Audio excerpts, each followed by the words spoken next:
Hi, and welcome everyone to Ethereal Encounters Unveiled.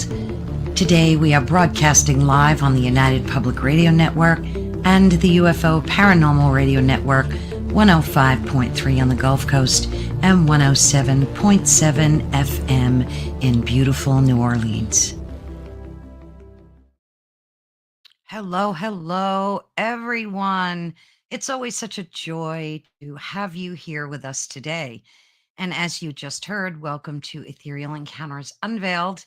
Today we're broadcasting live on the United Public Radio Network and the UFO Paranormal Radio Network. Today we're diving into a topic that's deeply moving and profoundly universal. It's the enduring relationship between a mother and her daughter, and a connection so powerful that it transcends even death. Have you ever wondered what happens to that bond when someone we love passes away? How do we continue to feel, honor, and communicate with those that are no longer physically here with us? And today, our guest has explored these questions, and in her insightful, heartfelt book called The Eternal Bond, Daughters Honor Their Mothers on the Other Side. So today we are so excited to welcome Dr. Janet Lynn Roseman. She's a respected writer, a filmmaker, and a psychologist. So let me bring her on board. Hello, Janet. How are you? Hi, Carolyn. So nice to be here. Thank you so much. Thank you. And you're going to see me say hello to people like our beloved Heidi. So Hi, always Heidi. you, Heidi, and other folks will pop in. So please be sure and join our chat. We're streaming all over social media. So wherever you find us, pop in and ask some questions, make some comments. We love hearing from you.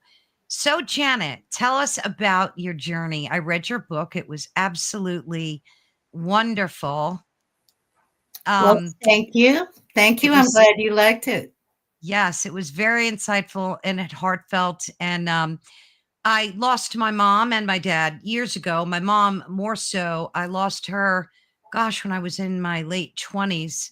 So it's been a very long, time. And I lost my husband 4 years ago after 45 years of marriage. So that's been a real journey and still is. Yeah. So when I read your book, it touched so many different places within me.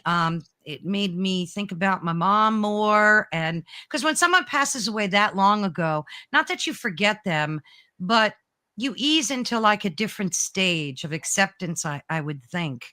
But it really made me think about all the loved ones that I lost and how I still continue to communicate with them, because I do. I still continue to communicate with them in so many different ways. So tell us about your journey. It was so amazing what you did for your mom to keep her out of pain and alive and on this planet longer. I was just so touched by your story. So maybe, thank you. of course, maybe I'm going to step away and let you talk about yourself for a minute and what prompted you to write this book. Sure. I wrote the book a few years after my mother passed away. So it's had a lot of iterations. It's changed over the years. And I actually, I wrote the book for myself. I wrote the book because I couldn't find a book that spoke to me after my mother passed. I read everything.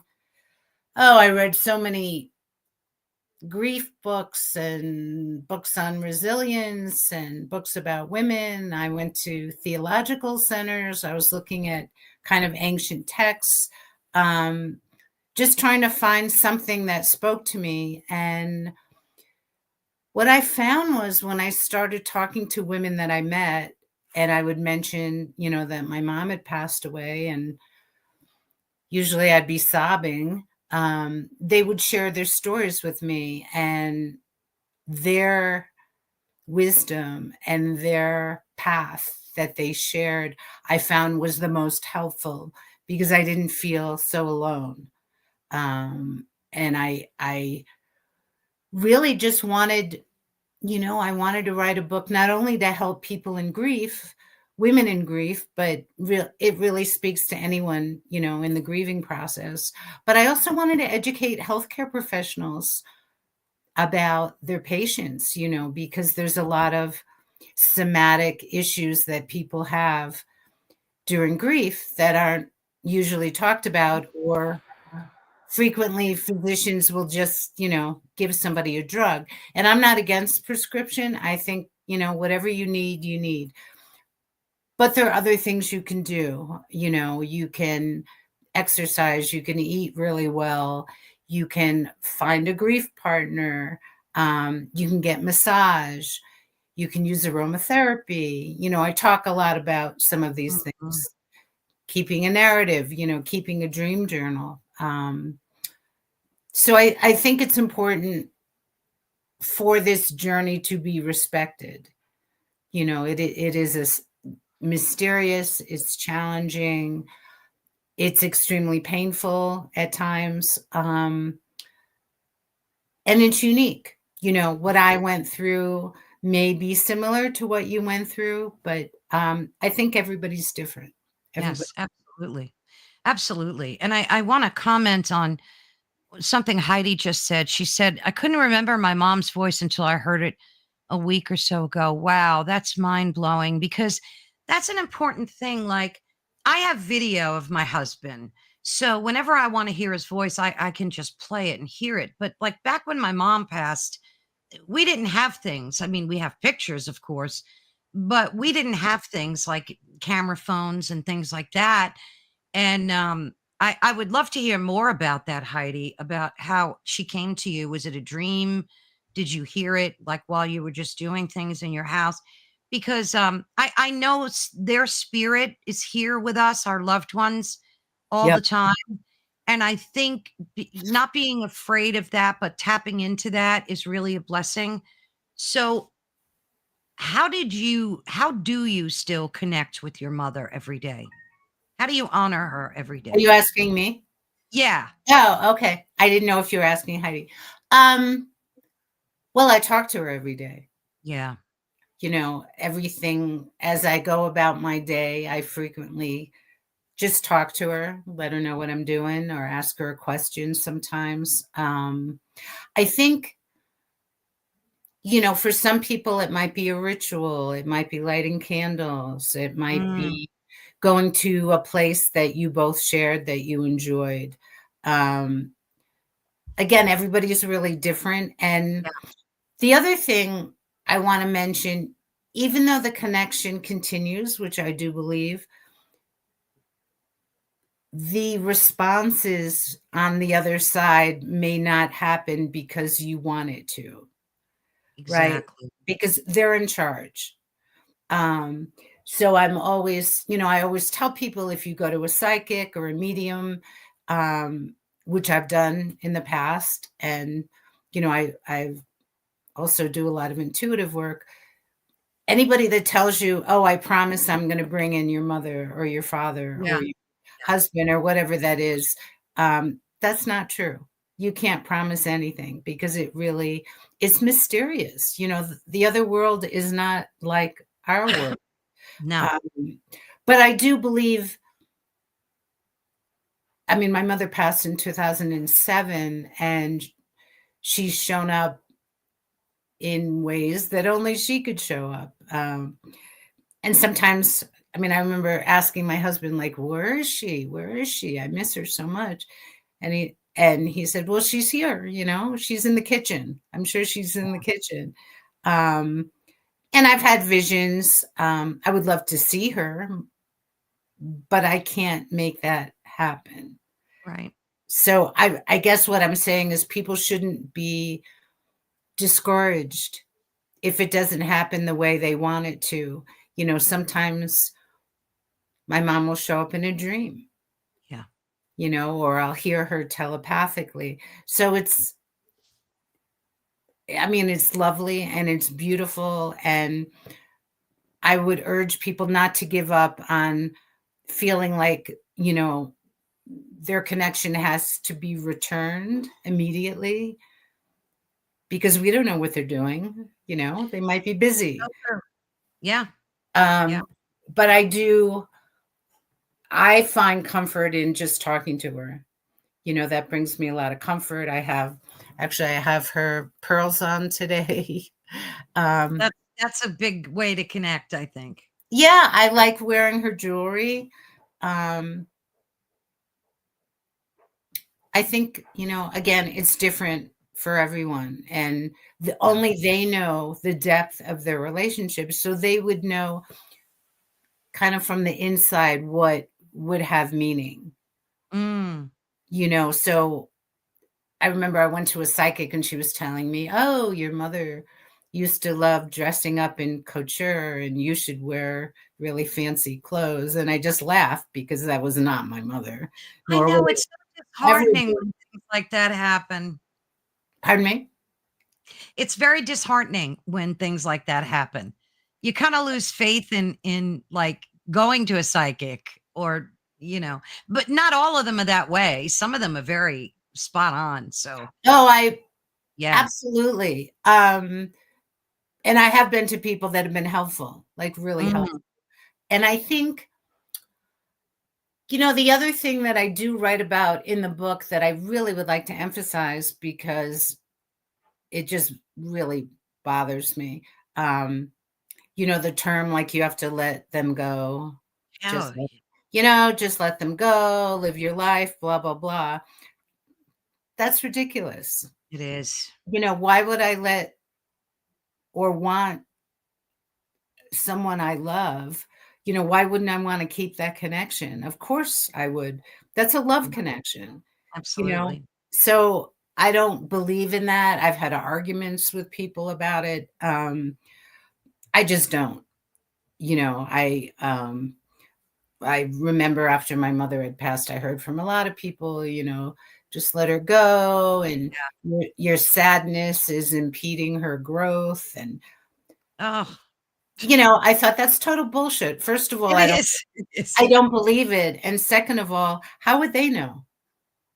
Exactly. Well, you know what it is? You know what I think it is, Janet, and you touch upon this in a chapter in your book. No one, and I hate using the words no one and always and being so finite about things, but I believe that let's put it this way, most people do not like to talk about death. They don't want to be around it. They don't want to feel you when you're in pain. And I know this from personal experience of the past 4 years. It's been a handful, not even, of people that would actually stop me and want to talk about his passing.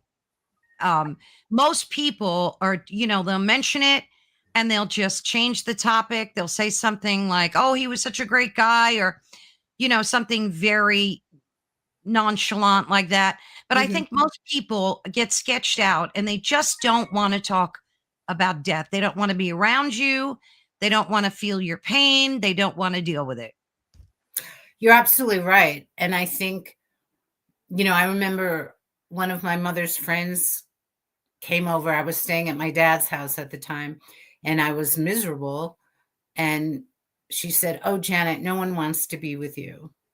Oh, I read that. You put that in. And I was shocked. Yeah. Like, here's a mother talking to me like that. And I mean, you're right. I think death is a real taboo topic. I mean, I teach death and dying courses to medical students because I want them to be self-reflective. I want them to understand, because they face death all the time. They need to really look at their own feelings about it. There needs to be support, not only in the medical community, but obviously for people in grief. And I think, initially after someone passes, there's a lot of support and people come to the home, whether you're sitting Shiva or you have a celebration, whatever you might be doing.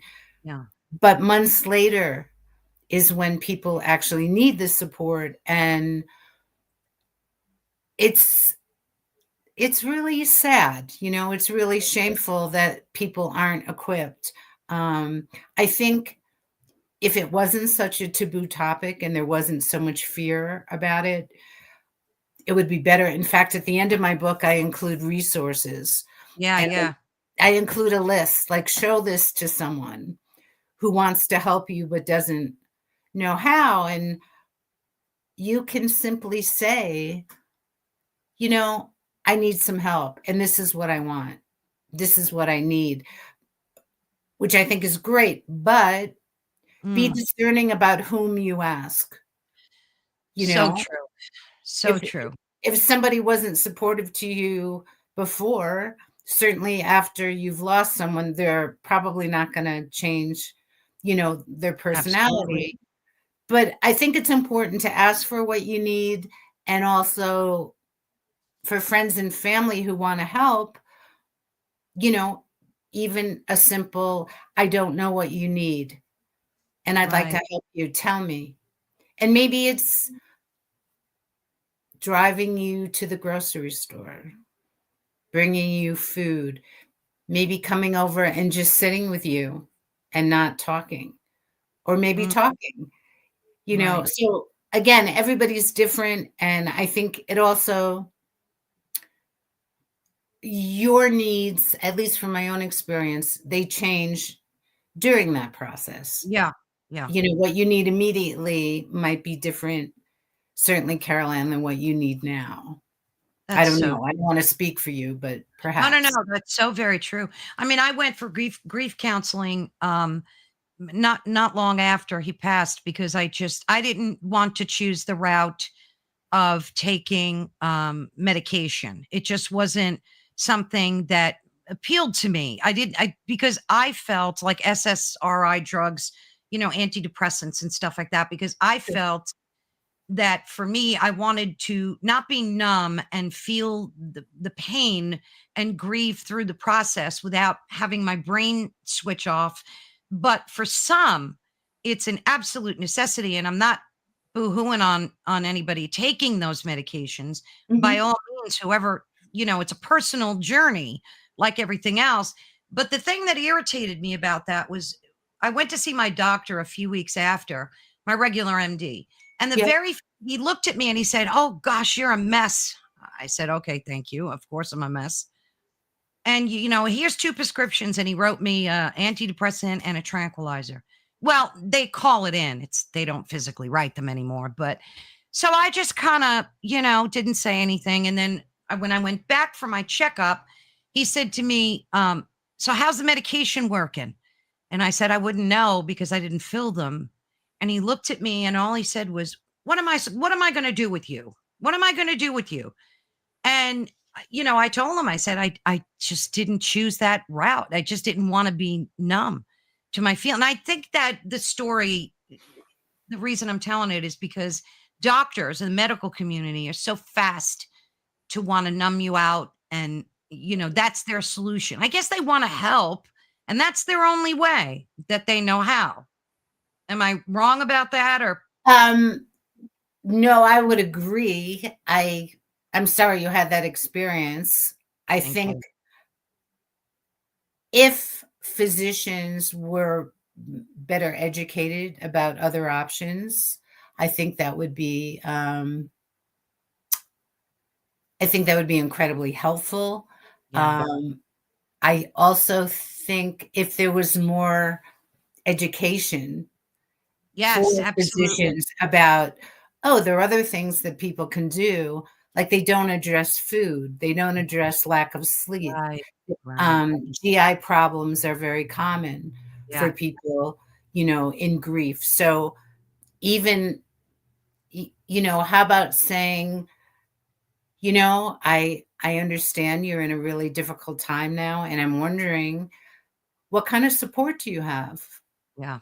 Do you have family members or friends that can help you through this? Have you thought about talking to a therapist? Um, what are you eating? Right. Are you able to go out of the house and exercise a little bit? Yeah. And maybe even include, you know, if things if you've here's a prescription if things get really tough and you feel you need it. And I would also suggest there's some great naturopaths. There's some great acupuncturists in the community who could also be incredibly helpful if you choose not to go on meds. Of course, if you can't function and you can't get out of bed, Right. Different story. yeah, you need some help. But there are options. There are definitely options. But Yeah. for a physician to speak to you like that and be so dismissive Yeah. is really It's disgraceful. sad. And I'm sure a lot of people experience. That's why I went for grief counseling, which helped me immensely. I mean, I highly recommend folks doing that, whoever, you lose in your life. But, the mother daughter relationship is so unique and special. Like I have two children, I have a son and a daughter. And my Mm. relationship with each of them is like polar opposites. And it's so interesting because it's true when they say that the daughters are like daddy's little girl and the mother bonds with the son in a different way. There's truth to that. But like with my daughter, I have a very special bond with her. And I know that when I pass, she's going to be absolutely destroyed by it. So I want to be able to, comfort her while I'm alive, to let her know that, like, and I tell her all the time, don't worry, I'm always going to be there. Now, you had a beautiful experience where your mom kind of communicated to you, and maybe she still does, with light, right? You mentioned flickering lights and things like that. Yeah, What I've what is had a that lot of like? Oh, I'm sorry. I didn't mean to No, interrupt no, you. I was asking you, what is that like? Do you still have those types of experiences? Not as much. Not as much anymore. I do work with color and light therapy with patients, particularly for pain. So I worked a lot with her um, because of her pain Yeah. and the many operations that she had. I used a lot of light so she wouldn't get an infection. Um, I spent maybe a year having light visions like every night, Yeah. and they were pretty phenomenal. They were really beautiful. I drew them because I didn't know what to do with them. Um, I still look at them and I don't know what they are exactly. But I definitely feel like there was some communication, and maybe in time that will be revealed. Mm, And maybe it was just to see it. yeah. Maybe that was the message. But I know I didn't imagine it. I was awake, and I saw it, and that was pretty extraordinary. Um, so I believe she was definitely trying to communicate to me in some way. Yeah. Um, and I saw a lot of other things that were pretty amazing. Um, but again, I didn't force it or ask Yeah. for it. It just appeared. And I think when those things happen, I feel very blessed. Um, and there's no timeline. These things can happen immediately or maybe Yes. 10 years later. I mean, who knows? Everybody is on their own path. Yeah. Yeah. Yeah. Heidi just said color therapy. I read somewhere that the true cobalt blue is an amazing healing back in ancient times. I heard that too about blue stained glass. Is that true? Or have you heard anything about cobalt?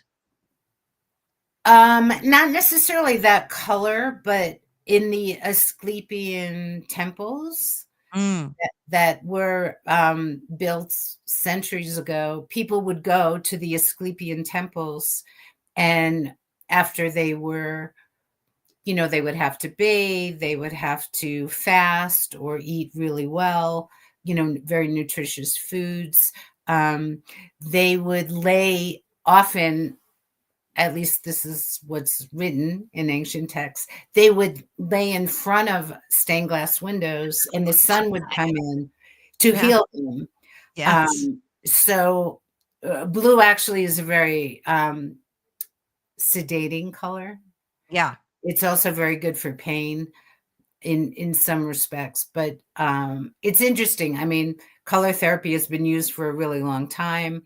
I studied something called color puncture, which is the application of colored light on different acupuncture points. Oh, And wow. so I've done some research. I've worked with people with chronic fatigue for pain control. Mhm. Um, I can tell you an amazing story. When my mother was probably the night before she passed, she was in hospice, and I was with her, and I asked her if she couldn't speak, and I said, "Do you want a light treatment? If you want a light treatment, put your hand up like Yeah. this." And she did. It went up all the way, Wow. and she was very heavily sedated, and I told the nurse, and the nurse thought I made it up, which I didn't. Yeah, of course. So I was able to give her a light treatment. We couldn't communicate that way. We communicated more telepathically, but yeah, I believe in, the efficacy of light therapy. I think it's extremely helpful. Um, I've seen it work, so Mm. I'm a believer. Yeah, it sounds fascinating. I would love to learn more about that for sure. But I did hear about the stained glass, how that was used, and it makes so much sense when you think about it. But you also talk about how after your mom passed, Mhm. you asked, what am I supposed to do now without her? Where is she? Who is she with? And most importantly, how can you contact her? So did you make like did you set intention to want to reach out to her? I know you said you don't know where they are after they pass. We don't know. Like I made a bond with my husband before he passed. I said, when you go, and if I go first, like we each have to give each other a sign, and we like promised. So I waited and waited and waited months, and I was so disappointed that I wasn't getting that sign until one day I was walking my dog and I saw this tremendous hawk, not just a baby hawk, it was a special type of hawk on a tree in my community, and we never get those birds here. And I just Mm. knew that that was him, and I took pictures of it and I spoke to it, and after that I kind of I just believed that that was him reaching out to me. I mean, do you think they come to us in those types of ways, in ways that maybe we're too busy to see or we're just not being aware of? That's a great question, and I love that he did come to you. A lot of women have told me they have had kind of signaling from their mom through birds, so that's not unusual, which is Yeah. really great. And then I think, we don't really know what the capability of coming back is. Yeah. You know, I think as much as we wanted, and believe me, if I could manifest my mother here out of intention, I mean, I would be thrilled. But I know I can't do that. Yeah. Um, and I think sometimes I think it's almost better not to even think about it, or not to even have that intention, because I think the appearances that people we love make arise when they happen. And Yeah. if we're too concentrated on, I must see my mother, I must see my mother, Yeah. maybe we'll miss out. I mean, I've had this experience many, many times where I'll go. My mother and I used to love to go shopping together. And sometimes I'll go in a store and I'll be overwhelmed with this grief. This grief will just flow Yes. through me. And I feel like she's there Oh with, yeah. Mhm. that she's kind of like, hey, I'm here. I know you feel really sad, but I'm here. Um, and, dreaming, or I'm telepathic, so I hear her quite a bit, even correcting me about something or not agreeing with me. You can always tell if it's a different voice, if Oh, it's yeah. authentic, right? Authentic to the person. But I don't know how I feel about. I mean, sometimes I think it's great to have that intention, but then other times I think it's almost better to kind of release it and trust. Trust is a big factor in this whole other Yes. worldly life. Um, just trust that your loved one will show up when they want to, in the way they want to. Yeah. I Yeah. think I, at least for me, and that's not an easy thing to do by any No, means. no, Um, it's not. but I think it's helpful, and I remind myself often. Um, my birthday is coming up, so I keep thinking that's what I want for my birthday. I want my mother to show up. I want to see her in full body. And would that happen? I don't know. I mean, I've definitely seen enough people from the other side, so I know that can happen. Yeah. Would that happen? I have no idea. I'd like that to happen, but that Yeah. doesn't, it will. Have Yeah. you dreamt of your husband? Thank you for asking. I didn't for quite some months after, and Okay. it upset me terribly. And then I one night when I was meditating, I specifically asked him. I said, "Please, please show up in my dream so I know that you can hear me and that kind of thing." And I had the most wonderful dream about him that night, and I felt like it was so real. It was, and I woke up, and it's so interesting how a dream can change your whole mood and headspace, But I do think they reach us through our dreams. And after that, I started dreaming of him regularly. So it was interesting how I didn't, or at least I didn't remember, because isn't it weird how we remember dreams closer to the morning than the ones we have like earlier in the night, at least for me. And it's frustrating because I would Yeah. love to remember them. Well, I would suggest keep a dream diary. Keep a little notebook by your bed, Yeah. and when you have those images, if you I mean, you can intend through intention, okay, I'm going to sleep now. I'm going to remember my dreams, Yeah. Yeah. and I'm going to wake up and actually, write it down, because I think I'm sure I've had other dreams of my mom that I don't remember. Um, but I try to write things down as much as possible, so I can, I have pages and pages of just information that I've gathered through the years that I Yeah. should look at. And sometimes, quite honestly, I just put it away. Yeah.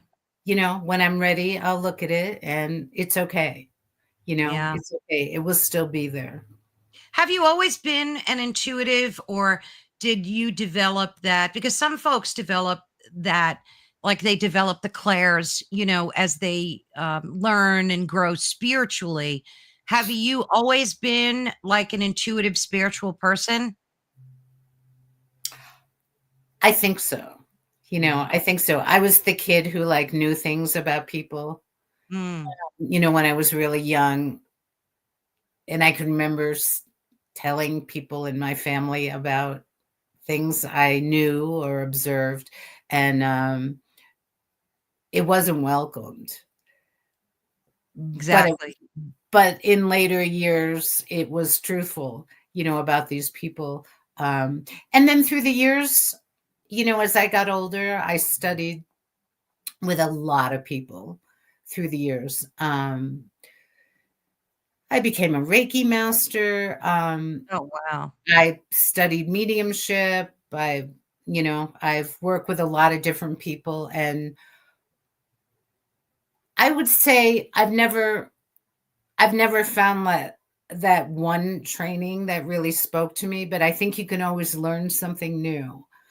So Mm. I find, whoever I might study with, maybe that's my process or maybe it's not, but you can always learn something because, Yeah, you know, absolutely. and I've just been on that quest a really long time. And I think I've had enough spiritual visions through the years that intrigued me.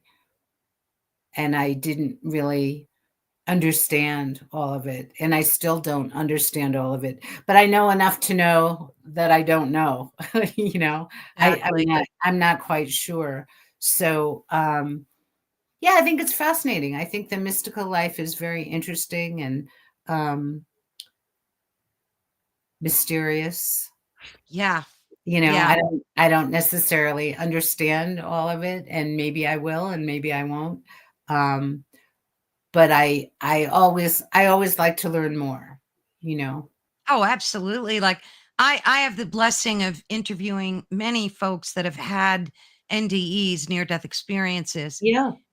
and that's always been a very deeply moving thing to listen to, especially as the person's describing what they experienced. And as an empath, like I can meet people and pick up on their grief right away. Like it's so interesting. Like you said earlier, Yeah. it's like a club of people that, and I wish it on no one because it's god awful to experience the loss of a loved one, but it changes you.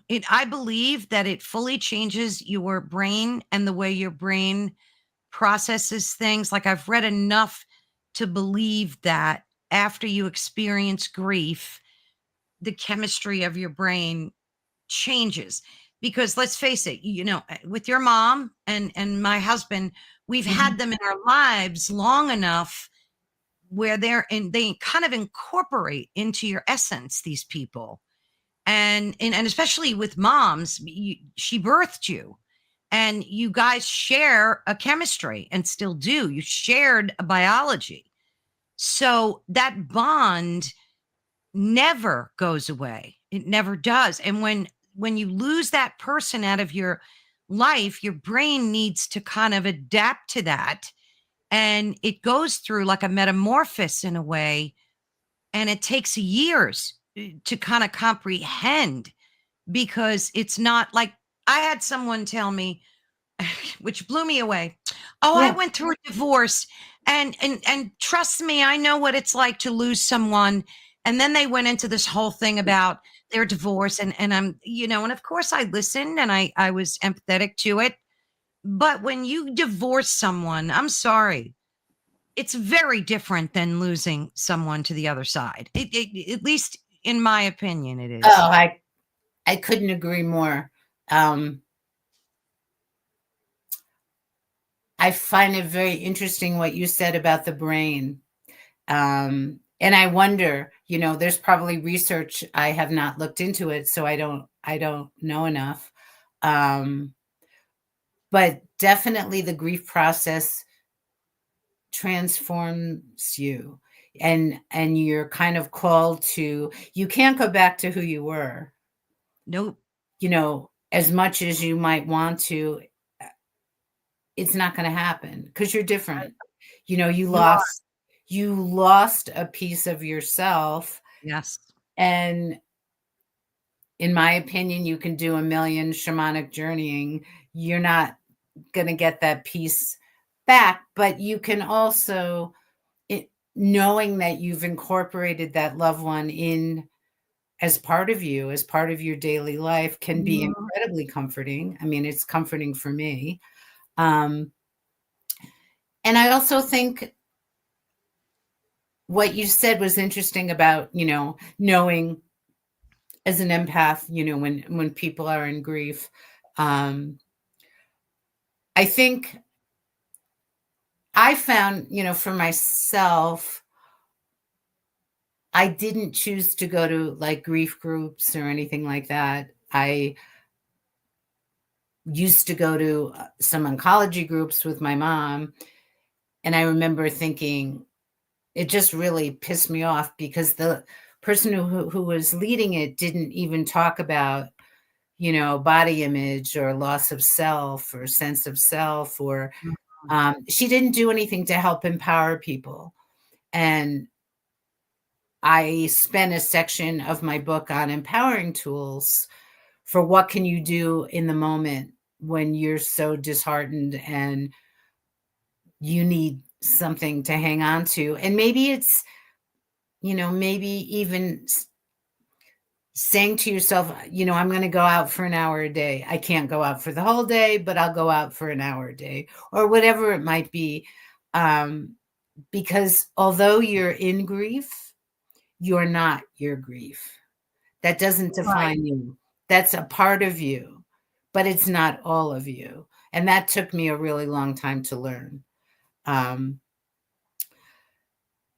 So I think, I know I keep repeating this, but I believe it. Everybody is different. Everybody's journey is different. And maybe even finding a grief partner, someone you can call when you're really feeling horrible, maybe that's helpful.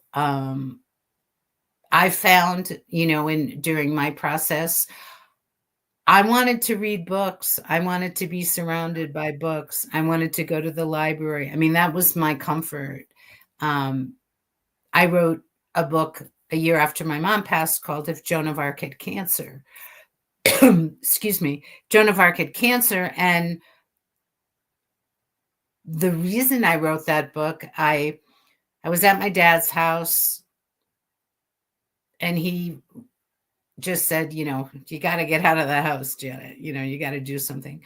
So I went to this secondhand store that I really liked, and it's fun. And my mom used to like to do that with me. And I remember I got out of the car and I said, it was a few months after my mother had passed. And I said, okay, Mom, if you're with me, if you hear me, you have to show me a sign. And I walked in, and within 5 minutes, I swear to God, a painting fell at my feet. And it was a painting of Joan of Arc on a horse like this, holding her flag. And I knew it was my mother. And then I became fascinated with Joan of Arc. I knew a little bit about her, but then I became so totally immersed in this project, and I ended up writing a book about her. But I know it was my mother saying, check this out. This is a really good topic for a book. And also because Joan was so incredibly resilient and strong and courageous, I believe she was saying, through Joan, she was saying, okay, do something. Don't just sit around there being miserable. Use your energy to do something. Use your energy to help other people. So I believe that. I really see, and I love signs like that. I get the chills when I hear about them, because a lot of us need to pay more attention to those moments where our loved ones, our spirit guides, are trying their best to like reach us and inspire us, because they can inspire us too, and they can warn us. And I mean, they're really out there. And I think that if you just slow down and take the time, and like you said earlier, stop wanting it to happen, but just start listening to it, like, I guess is the thing to do. Like, just take the time to listen to it. But I think a lot of people, and we mentioned before that it's very common to be dismissive of grief, because um death makes us uncomfortable. And in your chapter, you wrote a whole section on crying. And that really resonated with me too. And you said you're not a scientist. However, you do believe that crying helps us restore like a balance, I guess. And it's kind of like a healthy purging. Um, Do you Oh, still absolutely. cry? Yes. Yeah. Not as often. Yeah. Yes, in fact, I interviewed William Frey, who's a friend of mine, Dr. William Frey, and he's the leading expert in crying behavior. And this was years before, my mother had passed. I Yeah. agree, Heidi, crying is an excellent release. Yeah. And he talked about, the tears we cry when we're grieving are different than the tears we might cry when we're cutting onions, because those tears are irritant tears, where grief actually has tears from grief have a different constitution. Mm. They're totally different. So Wow. he thinks, crying during grief is definitely a healthy mechanism. Um, I think it's healthy. I mean, I spent probably a year. I mean, that's all I did. I just cried everywhere I went. And Yeah. um, it's not as easy now for me to cry. Um, I don't know if I've just shut that down. Yeah. But I still do have moments, and it's usually it just happens. I can't Yeah. necessarily control it. Yeah. It's so interesting. Um, when you think about it, like you said, it's not as easy for you to cry. That's so true. I'm trying to like think about the last time I like just had a good cry over my husband. And I used to do weird things like and I say weird because I guess a lot of people would think they were weird. I don't. Hmm. But you talked about shopping with your mom, and that's like a bond for people that, it's so funny. Like men don't typically like to shop. My husband never liked it, but he would always come with me. And I found it very comforting to have him there with me. And he would like make himself like it. He'd get involved. And sometimes we would hold hands, and like just be kind to each other because I knew he didn't like it and he knew I liked it. And when he passed, and I had to go to the grocery store and I couldn't stop crying. And I said, I don't want to go in this store a mess. What am I going to do? So I pretended he was there and I pretended he was holding my hand. And that's how I got through every aisle. Like it just comforted me and it kind of not made me want to cry in the store. So I I think love that. oh, thank you. I I think we love need to that. be Thank you. It made such a big difference for me. I was able to function in public. Um, but I think we need to be kinder to ourselves when it comes to grief as well. Whether it's your mom, your dad, and Mhm. at our age, we're losing people faster than we like to admit, and it's such a scary thing. But then again, when you start thinking about the spiritual connection and how they're always with us, how we know we're a part of them, they're a part of us, that'll always be that way. And I love after I read your book how it made me really think about my mom. Now, Mhm. unfortunately, my mom was a very wounded soul. She was a Mm. very wounded spirit when she was on this earth. Um, and I'd like to think that her passing brought her that sense of peace that she so needed on earth and couldn't get. And after she left, it was almost like I almost experienced guilt because I said now she's at peace. And I almost was not happy about it, but I was glad that she finally maybe would find that peace that she couldn't get on this planet. I mean, it Wow. grieved her that she wasn't here anymore. And I loved her dearly while she was.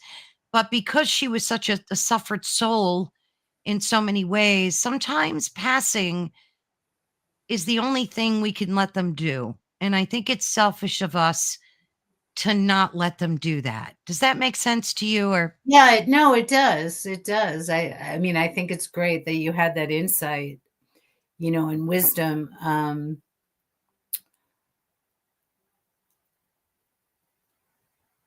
I know, I spent a lot of years.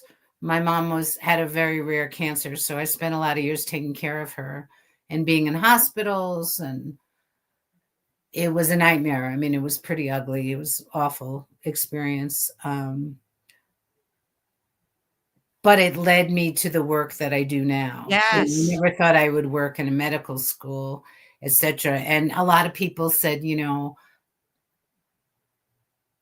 a different scenario than your mom, but to let her go and stop trying to keep her. And I didn't want to have any of that, Yeah. and I think I just believed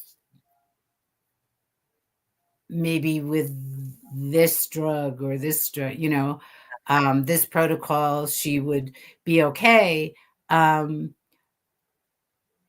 I remember, there was there was somebody at the University of Miami who had a drug trial for her particular type of cancer.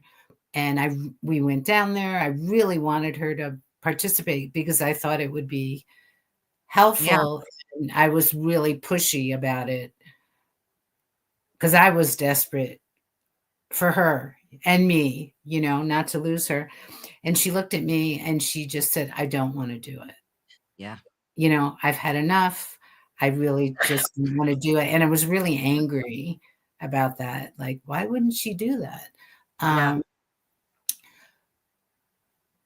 But it wasn't my choice. Mm. It was definitely her choice. And I had to, later, when I look at it, I feel badly that I, was so pushy. But yeah, I didn't want to lose her. And I think, as much as it's comforting that I still have had a lot of signs from her and I Yeah. hear her, I still miss her, I miss Of her, course. her physical presence. Of And course. um, I would love her to come over and have dinner with us and, hang out. And I think that's also to be respected, Yeah. that, as I said, it's been since 2007. And although my grief has changed and I can function and I can still do things, and I'm capable. Even writing this this book brought up so much pain, it was Oh, very I'll difficult. bet. It was Yeah. very difficult. See, Um, that's the thing. I once heard this cute little analogy, that's little story that made me feel better. And the short of it is that yeah, grief is like a rock. It's like a big heavy rock, okay?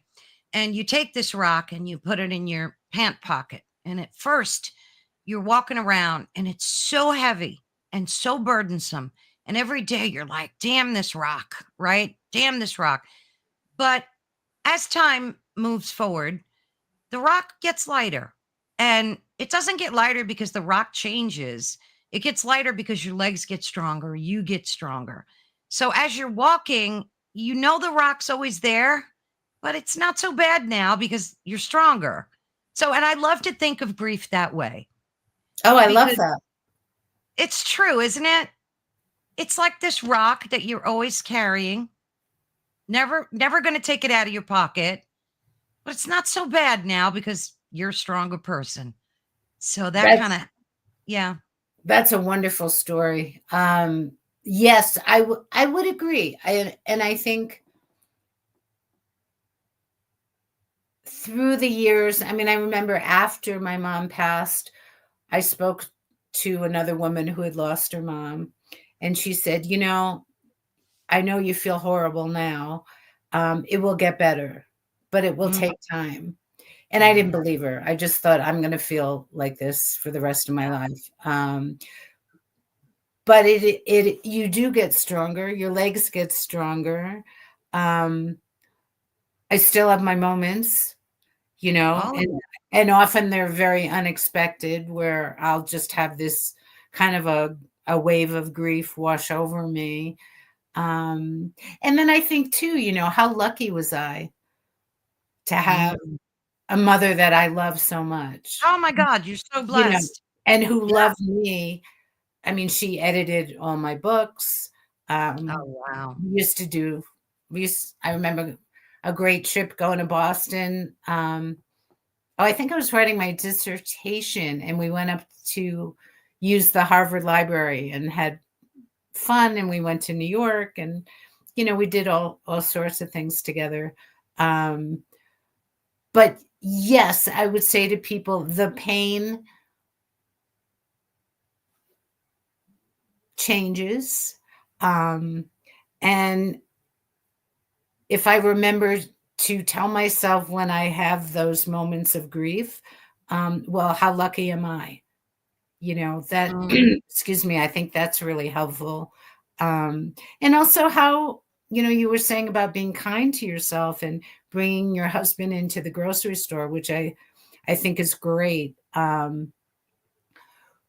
Recognizing that we're all vulnerable and it's okay, yes. and it's not a finite process.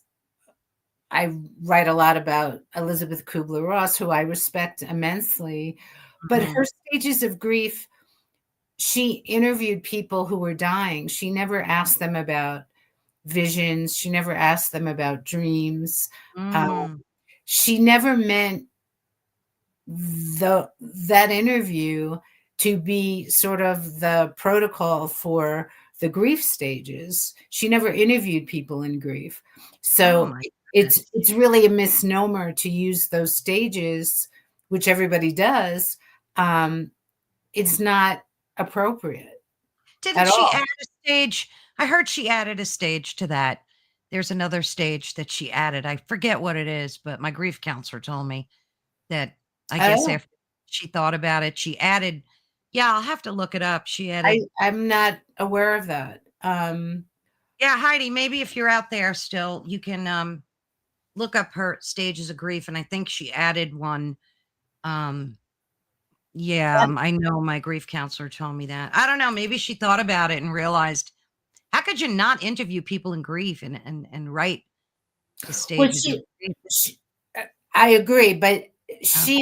she also wrote, Dr. Kubler-Ross, that she never intended this to be used in the way that Oh, that it's okay. used, Well, but that makes sense. unfortunately, people use it as the standard, and the Yeah. reason I don't like it is it forces people or encourages people to look at the stages and they measure themselves, like, "Where am I?" And somehow when I get to the end, I'm done. Yeah. Oh my God. What a Which misnomer.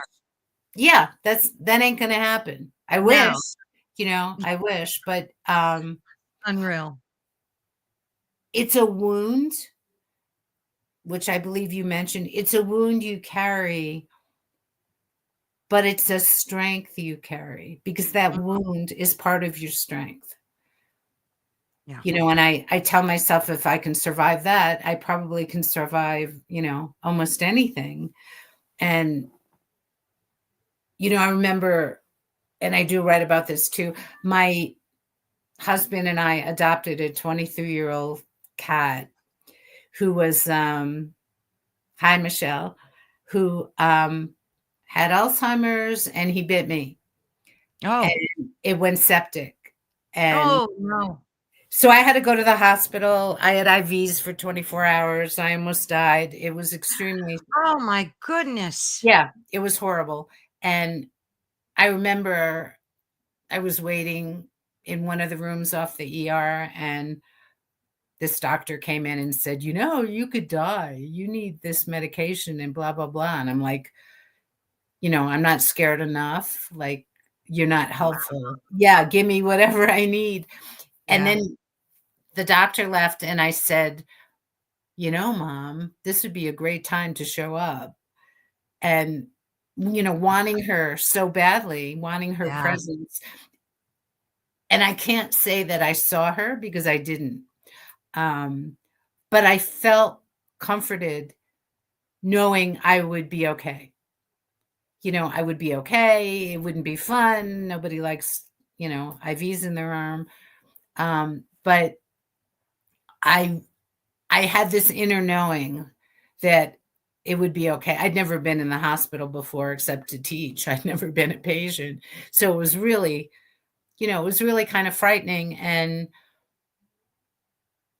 I just knew, like, this was not my time. And Yeah. she was there. And coincidentally or synchronistically, or however you want to put it, I was on the same floor that she was in the same hospital Oh, where I wow. used to visit her Oh, wow.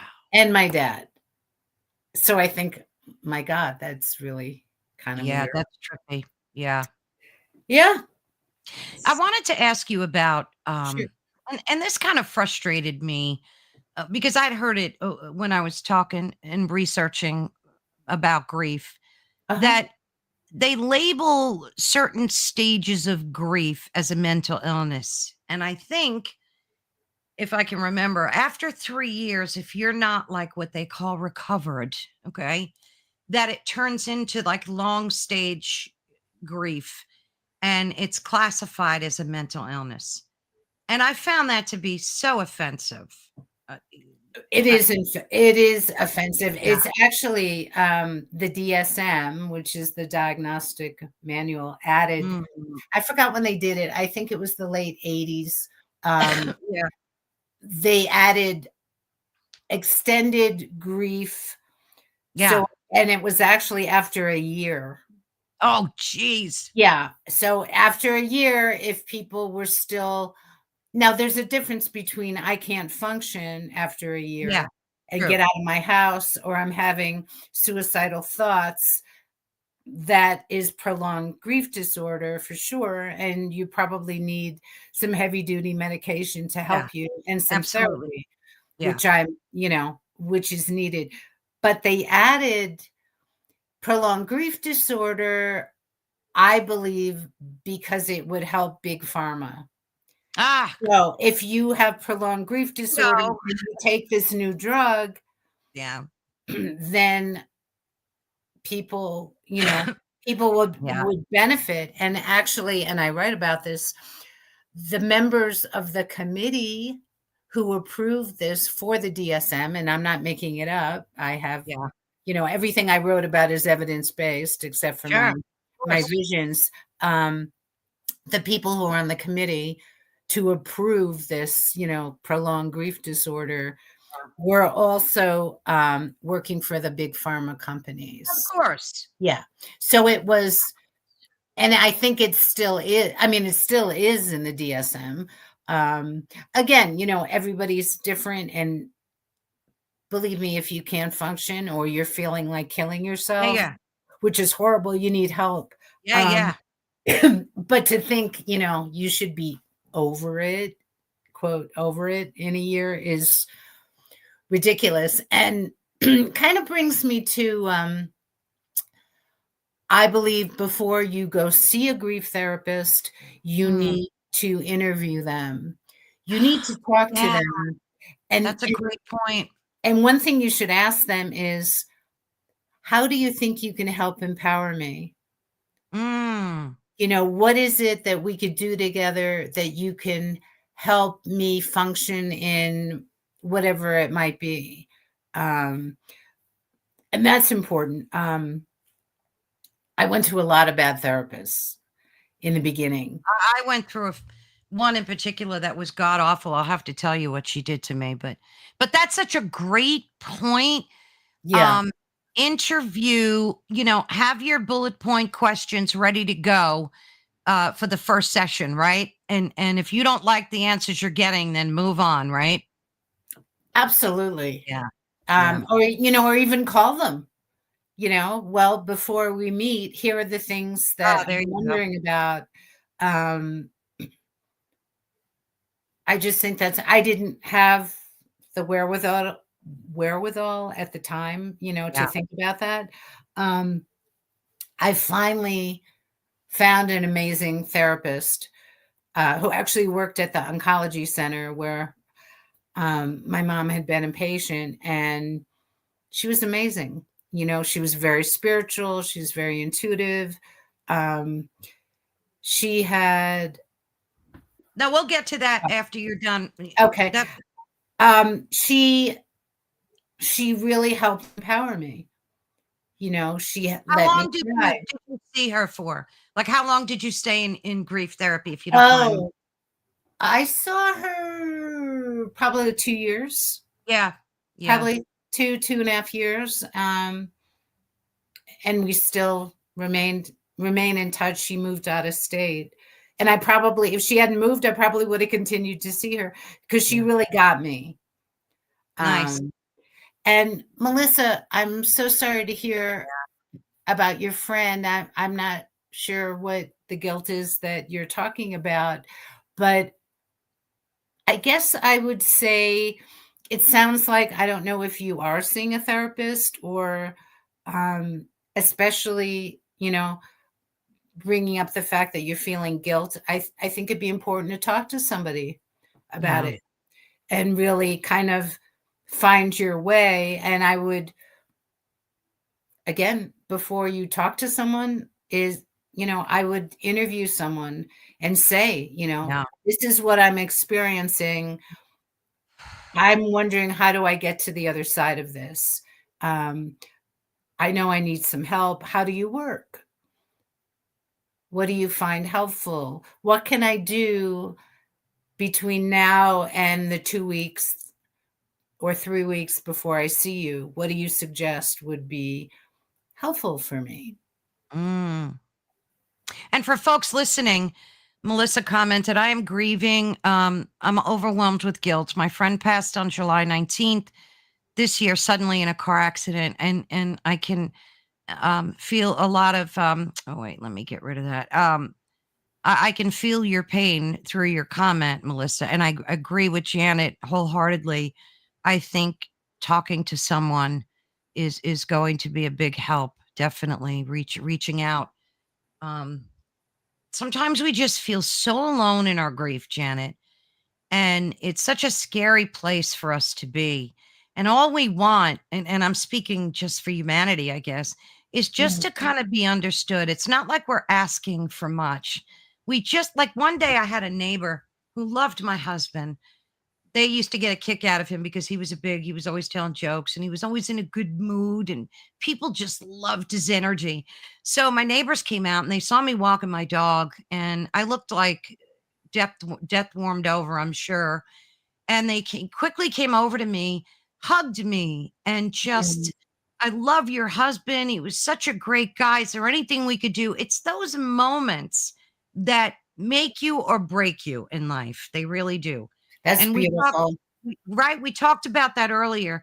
It took them a minute to change my day, my week.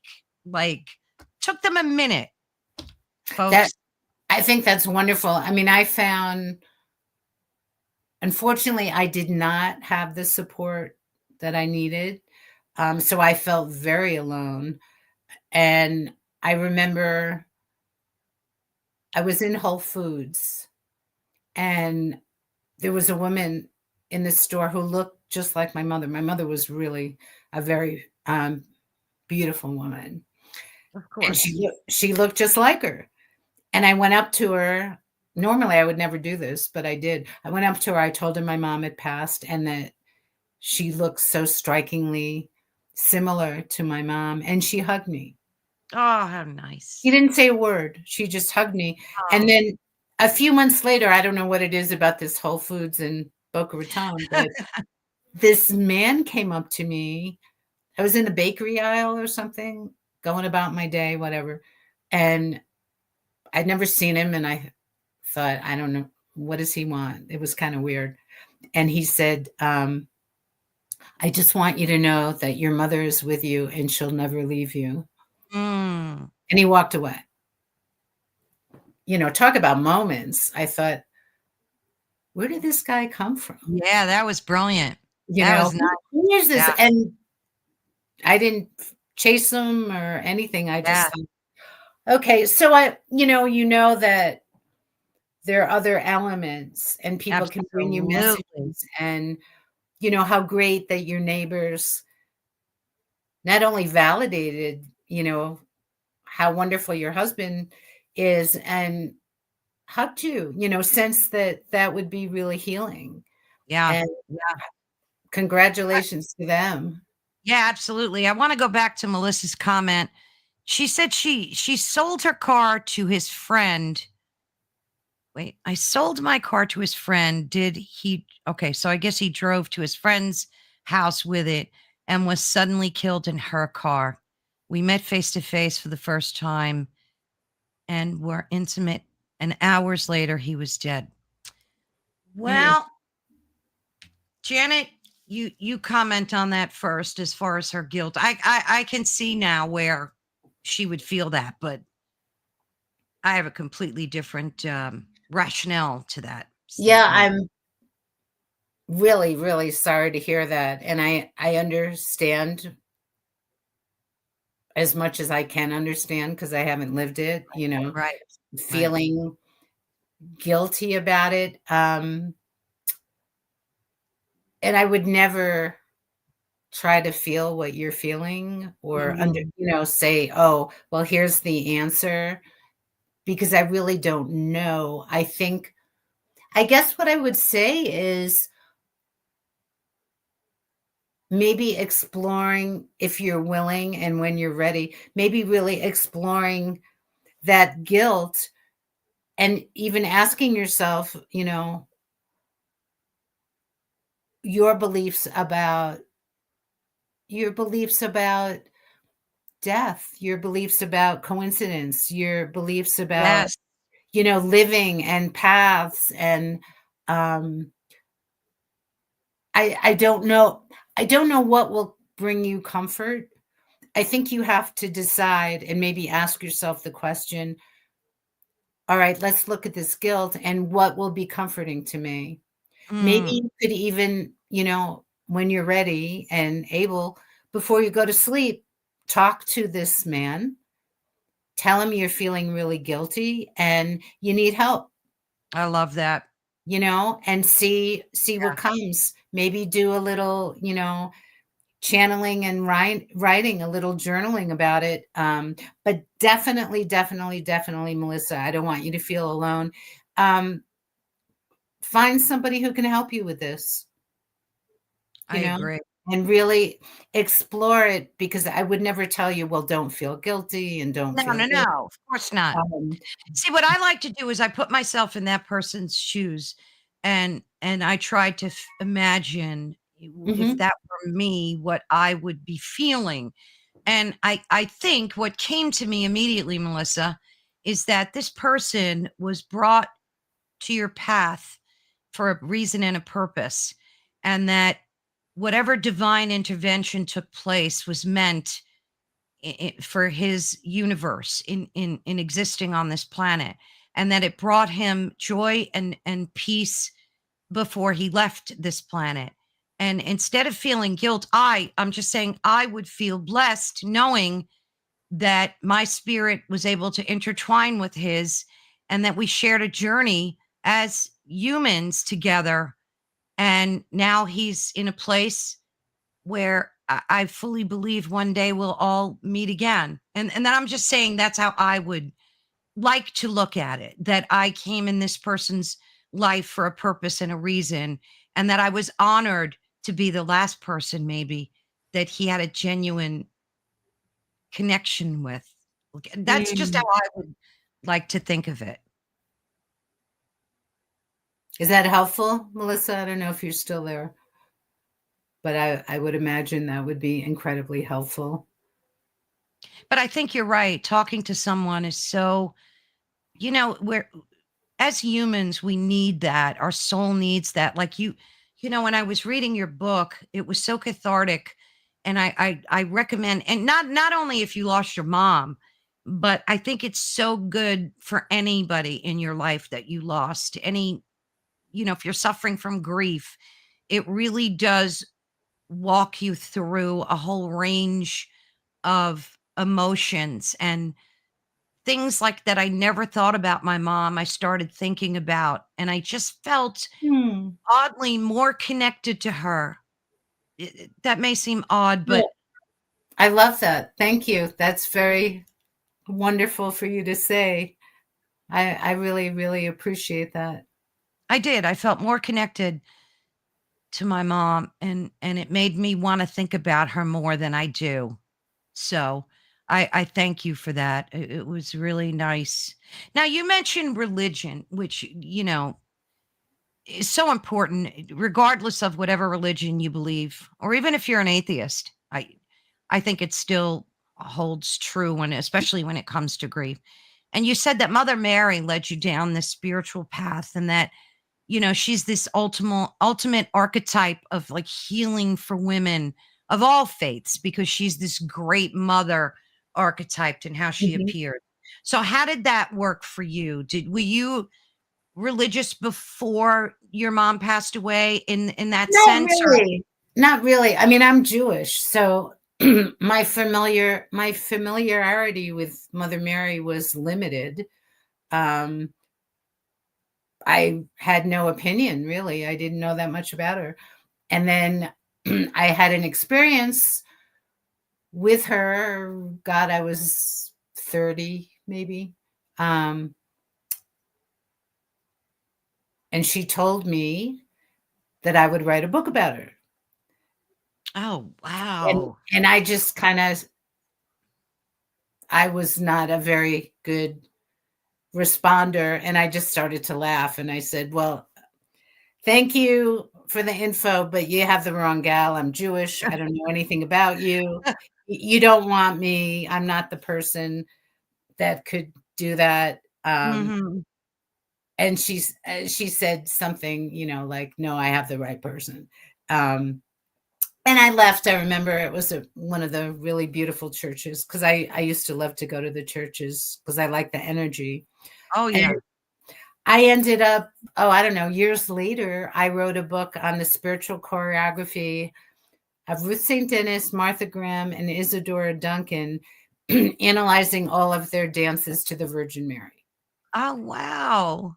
So this happened like years before. And I just became really fascinated with her. I would go to churches and look at her image. Um, I would talk to people about their relationship with Mother Mary and what she meant. And I don't have it on today because I have my mom's pearl necklace, but my mother bought me a Our Lady of Guadalupe necklace years ago, which I normally wear every day. And even though I'm Jewish, she bought it for me on a trip, and Mm, she didn't have a problem with it. So Mother Mary, I mean, continues to really speak to me. nice. Um, I just I have pictures of her all over my office. Yeah. Oh, beautiful. Yeah, she is the ultimate mother, She is. the most She is. comforting mother, whether whatever you believe, it doesn't really matter. It's true. Um, I mean, look at Paul McCartney. He wrote, and in my hour of darkness, I can see her standing in front of me. Mother Mary whispers, let it be, let it be. That song. I mean, everybody knows she is the archetype of motherhood, really. And it's so comforting. So when I read that in your book, I thought that was such a beautiful way to connect with, and again, you don't need to be of any specific religion to be able to appreciate and connect with her. I oh, love it. absolutely. In fact, I'm in Santa Fe, and there's a church. It's the Our Lady of Guadalupe Church, Mhm. which is really quite beautiful. And what's really interesting about it, I've collected photographs of Mother Mary for probably 30 years, but um, instead of usually you see Jesus on the Yeah. altar, I mean, he's the main guy. Yeah. In this church, there's a painting of Our Lady of Guadalupe. Mhm. Oh, And wow. Jesus is on the side, which I Oh, find, like, fascinating. yeah. I've never seen that before, and, I mean, I just find her really comforting, Yeah, she especially is. if I'm having a bad time, I will seek her out, and I'll just sit there, and I feel like, there's a healing that takes Yeah, place. yeah, Well, that, yeah. not all the time, but um, I recognize, and in fact, this probably would be helpful for people. Maybe even writing, excuse me, writing down things that you can do in if you're having a particularly bad day or a bad week. Like, what would that look like? Maybe, as I said, I might go to a church. I might Mm, go to a library or a bookstore, and that sometimes that's really helpful. Um, yeah. Taking a walk, um, maybe go to the farmer's market and getting really good, Mm, good food. So it will be different for everyone. But the reason I am mentioning to write it down, then in the moment, you don't have to think, what can I do? You can look at your list right here yeah, and see, oh, okay, that seems reasonable. And in the book, I have a bunch of tools for people yeah. that they Very can, helpful. that maybe, thank you, that maybe will be helpful. And excuse me. Bless you. Thank you. Or maybe, I'm not saying every single thing in that chapter is going to sing to you. I'm not expecting that, but maybe one will. That's my hope. Maybe there'll be one thing in there Yeah, that's exactly. going to work. It's so many of us struggle. Like Heidi mentioned, I struggle with the fact that my mom told me never to cry or be sad when she was gone. She suffered many years from MS for 38 years and she fought for the quality of life. Um, so many of us struggle when Mm. our moms leave us, and there's so little resources out there to help us cope. And that was another reason I really appreciated reading your book. And I underlined and highlighted a lot. So I'm gonna have to go back. And I love doing that after I read a book. I take like notes of things that really speak to Oh, me. uh-huh. So, and there was a lot in your book. And Melissa did say that, let me see if I could find her, which I was glad to hear. I think she said that she is grateful. Let me see. Oh, she talks to him every day, and she did ask for help. So yeah, she said thank you very much for the help. Of course, of course. um I'm glad that you were able to get some modicum of help here. But yeah, and and it's so interesting how reading, and you mentioned how important reading is, and a lot of us forgot how important reading is. We're stuck to our phones and doom scrolling all the time. Oh, yeah, You yeah. need to like put that stuff away and pick up a book. And now it's so easy because even if you don't want to get like the hard copy books, which I love, but I also like and appreciate PDFs or audiobooks and things like that, because if you're in your car you can listen to them, or you can, if you're sitting in a doctor's office waiting for you can read, on your Kindle or whatever. So it's I think so much easier now to read as opposed to like doom scrolling. Yeah, I love hard copy books, I really do. um and it's funny how, after so many years I donate, like I'll go to the library and I'll just drop them off there. And certain ones we keep and we love. Mhm. Does your book come in audiobook as well, Janet, or did you not? Oh, I'm glad you asked. It isn't at the moment. I believe the publisher will probably, Yeah. decide ultimately on. I'm not sure what the criteria is. I'm sure, how popular is the book, before Oh, they maybe. decide. But Yeah. but that would be great to do. And specifically, I don't know if they do this, but I would love it. There's a whole section of narratives that women wrote that is included in the book, and I would love to hear, Oh, their that would be great. Have them their do it. voices. Yeah, that would be great. And I was very careful. I did receive through the years a lot of narratives, and I wanted this book to be empowering. So, not that these narratives are cutesy or, everything's going to be great and I'm all better and blah, blah, blah, which is Right. not true. But I was very careful to choose narratives that were authentic, but also inspirational, Yeah. because Yeah. I wanted women who were reading it to say, oh, I hadn't thought about that. That's Right. really helpful. And I learned a lot, from women too. Yeah, it would be Well, great to hear it in their voices, to have them tell, the short little snippets of their story. You also mentioned that bereavement, the word bereavement, and I never thought about that until I read it, that it means to be robbed. Yep. That is crazy. I know. I found that in my research, and it's true. You are robbed. Yeah. You're robbed of moments. You're robbed of future. Yeah.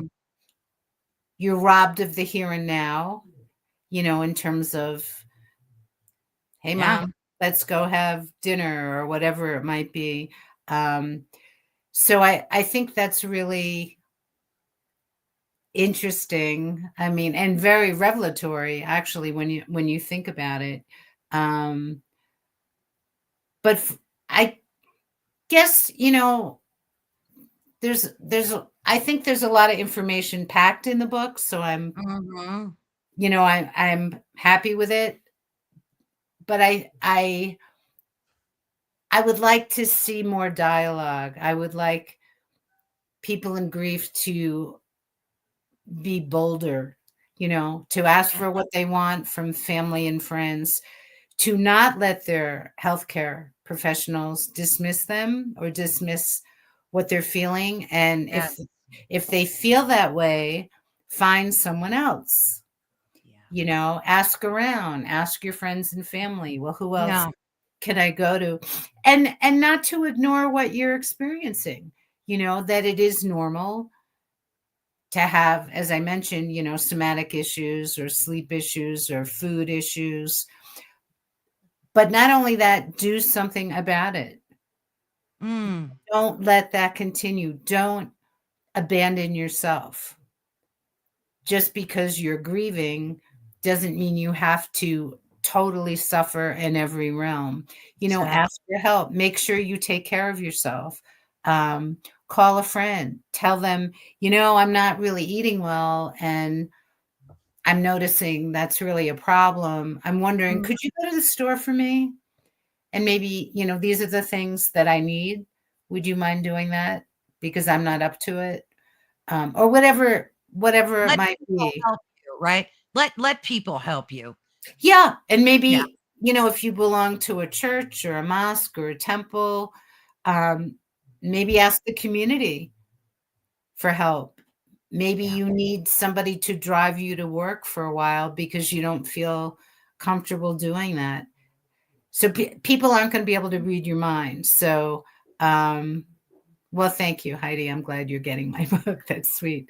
You'll love it, So Heidi. I promise ask you. for what you need, because you can't expect people to automatically know. And secondly, ask for what you need from people who are capable of giving it to you. Right. If somebody wasn't a good friend before, I'm not sure they're going to show up again. Yeah. Maybe they will, maybe they won't. Yeah. Mhm. Yeah, But that's so it's true. also empowering, I think, to ask for what you want. Yeah. I You know, didn't do that. right. And it's so interesting because there's not really a lot of podcasts out there that discuss this topic.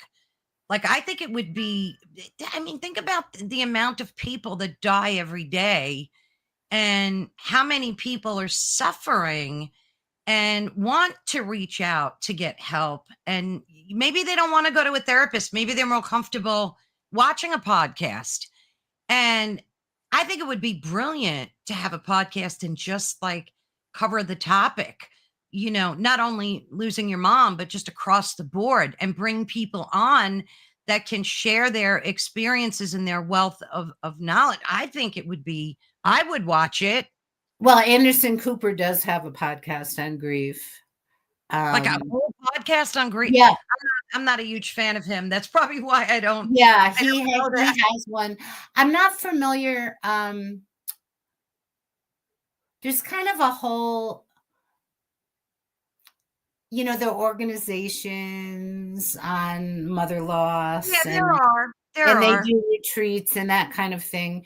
My only, I don't know, what I don't like about it is sort of making it into this business, like using suffering as, let's everybody get together and talk about our suffering. Um, Yeah, but like if you're on YouTube, I don't make money doing this.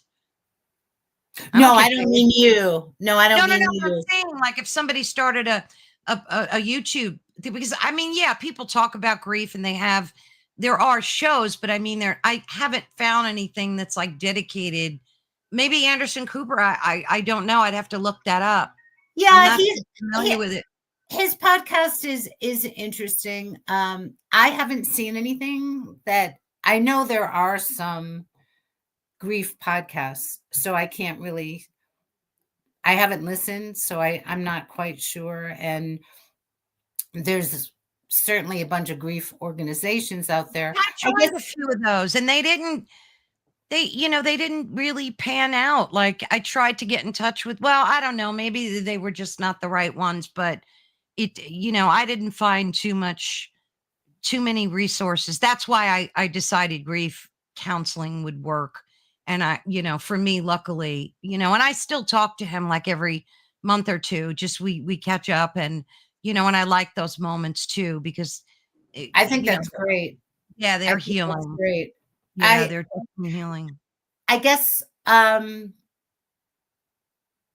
guess I would just tell people, like I would tell myself, find what works. Right. You know, Absolutely. maybe art therapy would help somebody. Maybe Yeah. that would speak to you. Um, I found through my process, I'd mentioned the Joan of Arc book. Writing for me has always been my solace. That has given me Absolutely. empowerment and comfort. So I think everybody's different, but I'm really glad that you found somebody really great to talk to. Um, but yeah, I want to share your website. I always love showing my guests' websites because so much work goes into it. And of course, you can thank discover you. everything. You have a blog, of course, and about us here. And now your book, I'm sure it's on Amazon as well. Am I right about that? It is. I have it right here. They did a beautiful job. Oh, I think I have the link. You can get it at llewellyn.com Right. under the Eternal Bond, and it's also available through Amazon. Yeah, it just came out like literally a few days ago. Oh, wonderful. Yeah. Let me see. I want to hold on. I want to show your Amazon book here. Wait a minute. Okay. Add to stage. It's a little bit of a process. Oh, that's Okay. fabulous. And I would also ask anybody who reads the book if they want to write a review, hopefully positive. That would be fabulous. Oh, sure. And you can even read a little sample here. See, I Mhm. love when Amazon does that. That is such a great way to kind of dig your heels into it. Thank you, Heidi. You're such a sweetheart. Yeah, Everybody thank in the you. chat, Melissa, all you folks, and we have a lot of folks that just don't like to talk, but that's great. We love that you're here anyway. But yeah, I mean, it takes a lot to write a book. I mean, I've been trying to write one for Lord knows how long. Um, and it almost seems like it comes from a divine place, right? Like when you write, like it's almost channeled through you in a way, right? I absolutely believe it. Sometimes I look at what I've written a number of books now, like 10 maybe. Oh, wow. So whenever I look back, sometimes I think, wow, this is really great. Where did this come from? Right. I don't necessarily remember um, some of it when you're in that really nice kind of flow. Yes. Um, but yeah, I think sometimes things appear. I mean, a good example of that, one of the first books I wrote is called The Way of the Woman Writer, which I wrote years ago because I used to lead a women's writing group. And one night I was kind of in that, not asleep, but kind of asleep, in that in that nice space. And Yeah. I heard the words, Janet, you are part of the women who have lived in love before you. Oh, wow. And that was the preface to my book. Oh, And that's I great. think I don't know where that came from. I couldn't have written anything like that. So that was definitely divinely inspired and Yeah, given. and really absolutely, I agree. So sometimes things are just channeled through you, and it's being able to hear them and just quiet your mind so that you Yep. can hear these things, right? So what are you working on next? What do you have lined up for us? Oh, well, I'm hoping to do a book on compassionate medicine, Oh, that's empowering patients and empowering healthcare professionals on um, compassionate medicine and giving tools for people, for patients to talk with their physician about what they need. I think I'd like to think healthcare is changing in a good way, but there's, I don't like bad doctor stories. There shouldn't be bad doctor it stories. shouldn't be. That should be very Right. uncommon. So Yeah. I don't know yet, all the particulars, but it's been on my mind for a long time that Oh, I love that. I think it would help people. My son is a nurse. He gave up, his corporate Oh, career after, working, in a very prestigious position, and he always EMT'd volunteer and, like, on his weekends, which I found to be amazing that wow. he would do that, and he loved that so much that he just said, "Mom, giving up, this career, and I wanna be a nurse, I wanna," and he talks about compassion a lot and how it's lacking in the medical, arena, so I think your book would be perfectly timed right now, because I think a lot of people in the medical industry have just put this wall up in front of them, and it's just like in and out burger, just you got so many minutes to see and talk to your doctor, and then next, and there's very little compassion and empathy, and I think your book would be very timely. Well, thank you, and good for your son. I think that's Mm. great. Yeah, I mean, and honestly, I have my mother to thank because I wouldn't be involved in any kind of Yeah, medical school or teaching yeah, if it wasn't for her, because I hated the way she was being treated, and she was a very smart, verbal woman, and I think yeah, about the people who are less, less able to communicate. exactly. So, yeah, I'm kind of on a mission, and it's really everything I do is really in her memory to honor And in her. her honor. Yes. So beautiful. Such a joy to meet you, Janet. Well, so Um, lovely to meet you too, yes. Carolyn. Thank you, I thank you, thank thoroughly you. oh, my pleasure. My pleasure. I thoroughly enjoyed reading your book, talking to you. It's, I look at these moments as blessings, and I'm so grateful for them. And thank you. I hope you get to come back next year, and you've got 10 books, and I'm sure there's a ton of stuff that we could talk about. Yeah. Well, thank you for the invite. I appreciate that. I'd be happy to.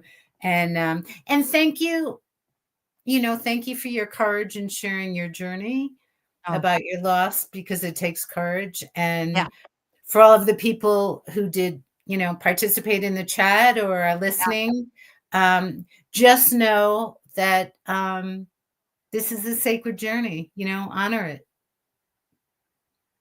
Yes, Heidi. Yeah, it is a sacred journey. That's a beautiful way to close out. Thank you again, Janet. God Thank bless. you, And Caroline. thank you. And I will be in touch. Sounds good. Thank you, All dear. Bye-bye. right. Well, that was really so heartwarming and moving and informative. And I just want to say thank you so much to Janet for all of her insights. Not only are they comforting, but they are truly transformative. And I really meant that after I read her book. I felt like I reconnected with my mom. And I love that she brought that gift to me. So grief doesn't have to be the end of your relationship. It can just be a transition into the new and eternal bond. Your loved ones are not gone. They're simply experienced differently. That's how I like to think about it.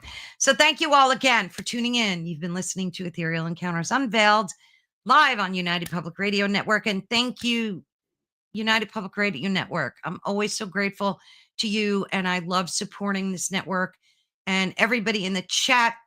1,000 kisses and blessings to you all.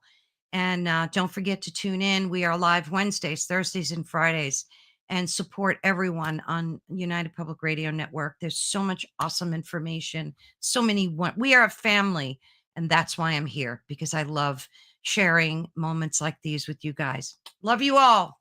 Heidi, Melissa, all you people in the chat. Tay, and I'm going to miss people. Hot Sauce Dad, I saw you commented, but my blessings and love to you all. And we will see you soon. Enjoy your weekend and have a blessed one. Bye, everyone.